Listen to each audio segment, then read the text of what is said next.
देख रहे हैं सबकीहिंदी.com। एक नजर अब तक की सुर्खियों पर। नीट यूजी पेपर लीक मामले में दायर याचिकाओं पर सुप्रीम कोर्ट ने सुनवाई की। कोर्ट ने सुनवाई के दौरान कहा कि पेपर लीक हुआ होगा, लेकिन इसकी पुष्टि के लिए कुछ तथ्यों की जरूरत होगी, जैसे कि गड़बड़ी बड़े पैमाने पर हुई या फिर कुछ जगहों तक ही सीमित रही। सीजेआई डीवाई चंद्रचूड़ ने कहा कि एक ऐसी स्थिति में जहां परीक्षा की शुचिता भंग हुई है और उसने पूरी प्रक्रिया पर असर डाला है, वहां ये संभव नहीं है कि इसका लाभ लेने वालों को बाकी छात्रों से अलग करके निकाला जा सके। ऐसे हालात में दोबारा परीक्षा का आदेश दिया जा सकता है, लेकिन अगर परीक्षा प्रक्रिया में गड़बड़ी कुछ खास इलाकों और परीक्षा केंद्रों तक सीमित है तो इसका लाभ लेने वालों की पहचान की जा सकती है। ऐसे में 23 लाख छात्र छात्राओं के लिए दोबारा परीक्षा देने का आदेश देना उचित नहीं हो सकता। आपको बता दें कि सुप्रीम कोर्ट नीट यूजी परीक्षा दोबारा कराने की मांग करने वाली याचिकाओं पर सुनवाई कर रहा था। जम्मू कश्मीर के कठुआ में आतंकियों ने घात लगाकर सुरक्षा बलों पर बड़ा हमला कर दिया। इस आतंकी हमले में 5 जवान शहीद हो गए, जबकि 5 जवान घायल हुए हैं। बता दें कि पिछले 1 महीने में यह जम्मू संभाग में हुआ छठा बड़ा हमला है, जबकि कठुआ जिले में 1 महीने में ये दूसरा बड़ा आतंकी हमला है। मीडिया रिपोर्ट्स के मुताबिक यह हमला बिलावर के मचेड़ी किंडली मल्हार सड़क पर हुआ। यहां सुरक्षा बलों के 10 जवान सेना के वाहन से बतनोता गांव के पास मचेड़ी किंडली मल्हार मार्ग पर नियमित गश्त पर जा रहे थे और आतंकियों ने मल्हार सड़क से सटी एक पहाड़ी पर पोजीशन ले रखी थी। जैसे ही सैन्य वाहन गुजरा, आतंकियों ने घात लगाकर पहले ग्रेनेड फेंका और उसके बाद आधुनिक हथियारों से फायरिंग शुरू कर दी। इस हमले को अंजाम देने के बाद आतंकी जंगल में भाग गए। उनकी तलाश के लिए सुरक्षा बलों द्वारा सर्च ऑपरेशन शुरू कर दिया गया है। कठुआ में हुए आतंकी हमले पर रक्षा मंत्री राजनाथ सिंह ने कहा कि मैं कठुआ जम्मू कश्मीर में हुए आतंकवादी हमले में हमारे 5 बहादुर भारतीय सेना के जवानों की मौत से बहुत दुखी हूं। राजनाथ सिंह ने एक्स पर लिखा कि शोक संतप्त परिवारों के प्रति मेरी गहरी संवेदनाएं। राष्ट्र इस कठिन समय में उनके साथ मजबूती से खड़ा है। आतंकवाद विरोधी अभियान जारी है और हमारे सैनिक क्षेत्र में शांति और व्यवस्था कायम करने के लिए दृढ़ संकल्पित है। मैं इस नृशंस आतंकवादी हमले में घायल हुए लोगों के शीघ्र स्वस्थ होने की प्रार्थना करता हूं। नेता विपक्ष राहुल गांधी ने भी एक्स पर लिखा कि जम्मू कश्मीर के कठुआ में भारतीय सेना के वाहन पर हुए आतंकवादी हमले का समाचार अत्यंत दुखद है। मातृभूमि के लिए अपना सर्वोच्च न्यौछावर करने वाले शहीदों को भावपूर्ण श्रद्धांजलि अर्पित करते हुए शोक संतप्त परिजनों को अपनी गहरी संवेदनाएं व्यक्त करता हूं। घायल जवानों के शीघ्र से शीघ्र स्वस्थ होने की कामना करता हूं। राहुल ने कहा कि हमारी सेना पर ये कायरतापूर्ण हमले अत्यधिक निंदनीय हैं। 1 महीने के अंदर 5वां आतंकी हमला देश की सुरक्षा और हमारे जवानों के जीवन पर भयंकर आघात है। लगातार हो रहे आतंकी हमलों का हल कठोर कार्रवाई से होगा, न कि खोखले भाषणों और झूठे वादों से। इस दुख की घड़ी में हम मजबूती से देश के साथ खड़े हैं। कल सोमवार को मणिपुर दौरे पर पहुंचे नेता विपक्ष राहुल गांधी ने एक प्रेस कॉन्फ्रेंस के दौरान राज्य के हालात पर चर्चा की। राहुल गांधी ने कहा कि मणिपुर में स्थिति खराब होने के बाद यह तीसरी बार है जब मैं यहां आया हूं। सच कहूं तो मुझे ऐसी उम्मीद थी कि ज़मीनी स्थितियों में कुछ सुधार आया होगा, लेकिन मुझे ये देखकर निराशा हुई कि स्थिति में अभी भी कोई सुधार नहीं आया और वो सही होने के आसपास भी नहीं पहुंच सकी है। नेता विपक्ष ने बताया कि मैंने कैंपों में जाकर लोगों से मुलाकात की और उनके दुख दर्द को सुना और समझा। मैं यहाँ उन लोगों को सुनने के लिए आया हूँ और उन लोगों को यह भरोसा दिलाने के लिए आया हूँ कि विपक्ष में कोई है जो सरकार पर इस बात का दबाव बनाएगा कि उनके लिए कुछ किया जाए। मैं मणिपुर के सभी लोगों से यह कहना चाहता हूँ कि मैं यहाँ आपका भाई बनकर आया हूँ। मैं यहाँ एक ऐसे व्यक्ति के रूप में आया हूँ जो आपकी मदद करना चाहता है। राहुल ने आगे कहा कि हिंसा और नफरत से कोई रास्ता नहीं निकलेगा। मोहब्बत, सम्मान और भाईचारे से समाधान निकल सकता है। हमने गवर्नर से बात की है और उन्हें बताया कि कांग्रेस पार्टी से जो भी बन पड़ेगा हम करेंगे। मणिपुर दौरे पर पहुंचे नेता विपक्ष राहुल गांधी ने प्रधानमंत्री मोदी से भी एक मांग की है। दरअसल उन्होंने कहा है कि मैं प्रधानमंत्री से कहना चाहता हूं कि वो मणिपुर आकर यहां जो हो रहा है उसे समझने की कोशिश करें, यहां के लोगों के दर्द को सुनें और समझें।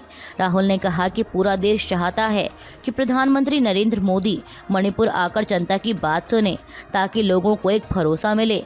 मणिपुर भारतीय संघ का एक गौरवशाली राज्य है। हर देशभक्त को आगे आकर यहाँ शांति वापस लाने में मदद करनी चाहिए। इस बड़ी त्रासदी के मद्देनज़र मैं प्रधानमंत्री से अनुरोध करता हूँ कि वे यहाँ आएं, लोगों की बात सुनें और उन्हें सांत्वना दें। राहुल गांधी ने आगे कहा कि कांग्रेस पार्टी ऐसी किसी भी चीज़ का समर्थन करने के लिए तैयार है जिससे स्थिति में सुधार हो सके। आपको बता दें कि नेता विपक्ष राहुल गांधी ने मणिपुर के साथ ही बाढ़ प्रभावित असम राज्य का भी दौरा किया था। असम की स्थिति को देखकर उन्होंने कहा कि असम में बाढ़ के कारण हुई अत्यधिक तबाही दिल दहला देने वाली है, जिसमें 8 वर्षीय अविनाश जैसे मासूम बच्चे हमसे दूर चले गए। राहुल गांधी ने एक्स पर लिखा कि राज्य भर में सभी शोक संतप्त परिवारों के प्रति मेरी गहरी संवेदनाएं। असम कांग्रेस के नेताओं ने मुझे जमीनी हालात से अवगत कराया। 60 से अधिक मौतें, 53,000 से अधिक विस्थापित और 24 लाख लोग प्रभावित। नेता विपक्ष ने कहा कि ये संख्याएं भाजपा की डबल इंजन सरकार द्वारा घोर और गंभीर कुप्रबंधन को दर्शाती हैं, जो बाढ़ मुक्त असम के वादे के साथ सत्ता में आई थी। उन्होंने कहा कि असम को एक व्यापक और दयालु दृष्टिकोण की आवश्यकता है। अल्पावधि में उचित राहत, पुनर्वास और मुआवजा और दीर्घावधि में बाढ़ को नियंत्रित करने के लिए आवश्यक सभी कार्य करने के लिए एक अखिल पूर्वोत्तर जल प्रबंधन प्राधिकरण। राहुल ने कहा कि मैं असम के लोगों के साथ खड़ा हूं, मैं संसद में उनका सिपाही हूं और मैं केंद्र सरकार से आग्रह करता हूं कि वह राज्य को हर संभव सहायता और समर्थन शीघ्रता से प्रदान करे। असम और मणिपुर के बाद अब नेता विपक्ष राहुल गांधी आज मंगलवार को अपने संसदीय क्षेत्र रायबरेली का दौरा करेंगे। कांग्रेस द्वारा एक्स पर इसकी जानकारी दी गई। कांग्रेस की जिला इकाई के प्रमुख पंकज तिवारी ने बताया कि लोकसभा में विपक्ष के नेता राहुल गांधी सुबह 10 बजे यहां भुएमऊ गेस्ट हाउस पहुंचेंगे और पार्टी कार्यकर्ताओं से मुलाकात करेंगे और साथ ही वह उत्तर प्रदेश में शहीद कैप्टन अंशुमन सिंह के परिजनों से भी मिलेंगे।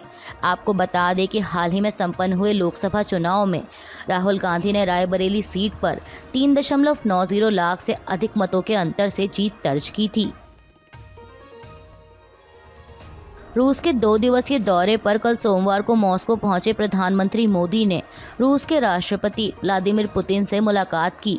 पीएम मोदी ने अपने एक्स हैंडल पर इस मुलाकात की कुछ तस्वीरें शेयर की हैं और लिखा है कि नोवो उगारियोवो में राष्ट्रपति पुतिन की मेज़बानी का आभार। मंगलवार को भी हमारी बातचीत का इंतजार है, जो निश्चित तौर पर भारत और रूस के बीच दोस्ती के रिश्ते को और मजबूत करने में मददगार साबित होगी। वहीं रूस के सरकारी मीडिया स्पुतनिक ने दोनों नेताओं के बीच बातचीत का एक वीडियो जारी किया है, जिसमें पुतिन नरेंद्र मोदी को तीसरी बार प्रधानमंत्री बनने पर बधाई देते दिख रहे हैं और कहते हैं कि मुझे लगता है कि यह कोई संयोग नहीं है, बल्कि सरकार के मुखिया के तौर पर आपके कई सालों के कामों का नतीजा है। आपके पास अपने विचार हैं, आप एक ऊर्जावान व्यक्ति हैं। आप जानते हैं कि भारत और भारत के लोगों के हित में कैसे नतीजे हासिल किए जाएं।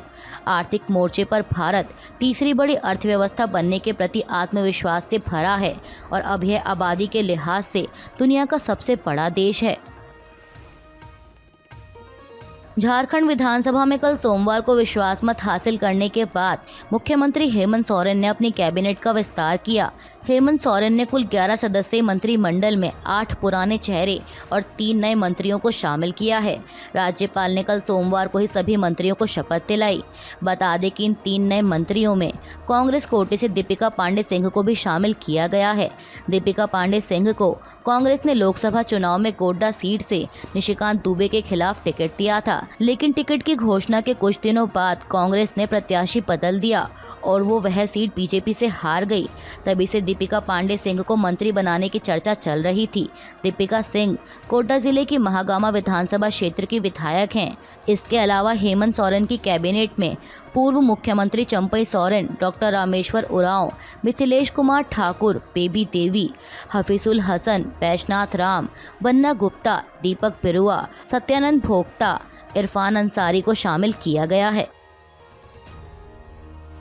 मुंबई और आसपास के इलाकों में लगातार हो रही बारिश के कारण उपनगरीय ट्रेन सेवाएं और विमान सेवाएं बाधित हुई, जिससे महानगर में सामान्य जनजीवन प्रभावित हो रहा है।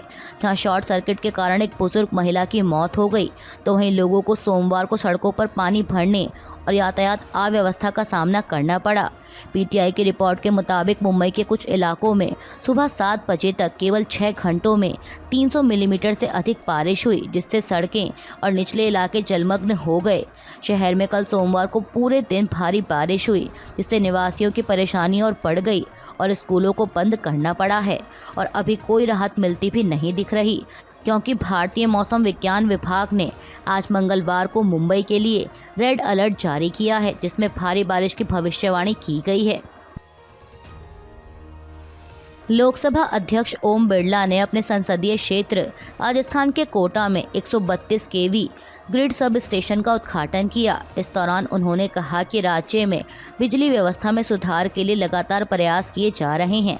आने वाले समय में निर्बाध बिजली आपूर्ति सुनिश्चित करने के लिए 132 केवी सब स्टेशन और 220 केवी स्टेशन स्थापित किए जाएंगे।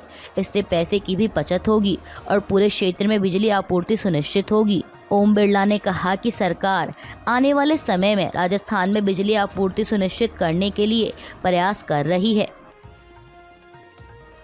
फ्रांस में हुए संसदीय चुनावों के बाद नतीजों से पैदा हुए गतिरोध के बीच राष्ट्रपति इमैनुअल मैक्रोन ने प्रधानमंत्री गैब्रियल एटेल को प्रधानमंत्री बने रहने के लिए कहा है। राष्ट्रपति मैक्रोन ने कहा है कि देश की स्थिरता के लिए एटेल का प्रधानमंत्री बने रहना जरूरी है। दरअसल आपको बता दें कि फ्रांस के आम चुनाव में मैक्रोन की एनसेम्बल पार्टी के दूसरे नंबर पर आने के बाद प्रधानमंत्री एटेल ने अपने इस्तीफे की पेशकश की थी। उन्होंने रविवार को ही नतीजों के बाद इस्तीफा देने की बात कही थी, जिसे राष्ट्रपति इमैनुअल मैक्रोन ने नामंजूर कर दिया।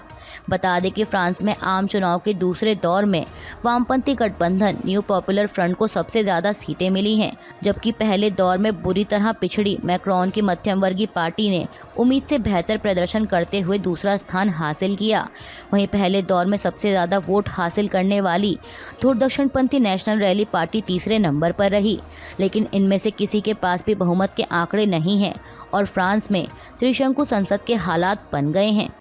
अभी के लिए बस इतना ही। बाकी की खबरों के लिए जुड़े रहिए सत्य हिंदी.com के साथ।